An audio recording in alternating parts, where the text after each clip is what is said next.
সকালে জলখাবার নিয়ে আমি হাজির হয়ে গেলাম বন্ধুরা। এই যে সকালে জলখাবারটা দেখতে পাচ্ছেন বন্ধুরা, খুব হেলদি অ্যান্ড টেস্টি। তো এই খাবারটা ছোট বড় বয়স্ক মানুষ সবাই খেতে পারেন। তো এর মধ্যে কি কি আছে অবশ্যই আপনাদের সঙ্গে শেয়ার করব, এবং আপনাদের সবাইয়ের কিন্তু খেতে বেশ ভালোও লাগবে। ডেলি ডেলি একই রকম টিফিন খেতে কার ভালো লাগে বলুন? তো আমাদের বাড়িতেও সেম একই ঘটনা। তো আমরা কেউ একই রকম খাবার সকালে খেতে চাই না। সকালে কী খাবার করব এই নিয়ে ভীষণ চিন্তায় পড়ে থাকি। তো একদিন হঠাৎ করে মনে করলাম যে এটা তো ছোটোবেলায় আমার ছেলেকে যেভাবে খাওয়াতাম সেই খাবারটা একবার ট্রাই করা যাক আর আপনাদের সঙ্গে শেয়ার করা যাক।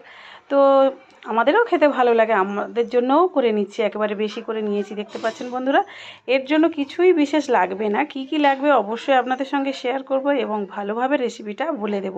তো চলুন বন্ধুরা, আমার চ্যানেলে আপনাদের স্বাগত জানিয়ে শুরু করছি আজ এক নতুন রেসিপি। তো দেখতে পাচ্ছেন এখানে আমি সুজি কিন্তু ভেজে নিচ্ছি। সুজিটা আপনারা আগে থেকে ভেজেও রাখতে পারেন। আর আলু কুচি নিয়েছি, এই আলু কুচিটা আমি মিক্সার গ্রাইন্ডারে একেবারে পেস্ট করে নেব, অথবা আপনারা শিলনোড়াতেও করতে পারেন। তো আলু কুচি আর তার মধ্যে দিচ্ছি এই যে সুজি ভেজে রেখেছিলাম, ঠান্ডা হয়ে যাওয়ার পর একদম পেস্ট করে নিয়েছি। এবারে এই পেস্টটা ঢেলে নেব একটা পাত্রের মধ্যে। এর মধ্যে কি কি দিচ্ছি না দিচ্ছি সব কিছু আপনাদের সঙ্গে শেয়ার করব। দেখুন এখানে চিনি দিচ্ছি, একটু চিনি দিতে হবে তবে স্বাদের ব্যালেন্সটা আসবে। এই লঙ্কা গুঁড়োটা নাও দিতে পারেন যেহেতু কাঁচা লঙ্কা দিচ্ছি।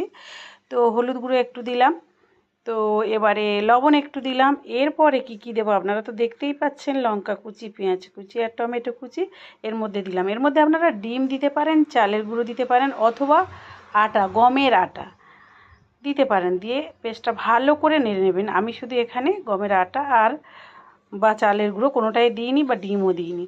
ভালো করে মিক্সড করে নেওয়ার পরে এদিকে তাওয়ার মধ্যে খুব সামান্য তেল দিয়ে চারিদিকটা ঘুরিয়ে নেব। তারপরে 1 কাপের মতো দিয়ে দেবো, বা আপনাদের ডাবু যদি থাকে ডাবুতে করে দিয়ে দেবেন। দেওয়ার পরে আপনারা দেখবেন একটু পরে ধার থেকে একদম উঠে আসার মতো হয়ে এসেছে, কোনো অসুবিধাই হবে না।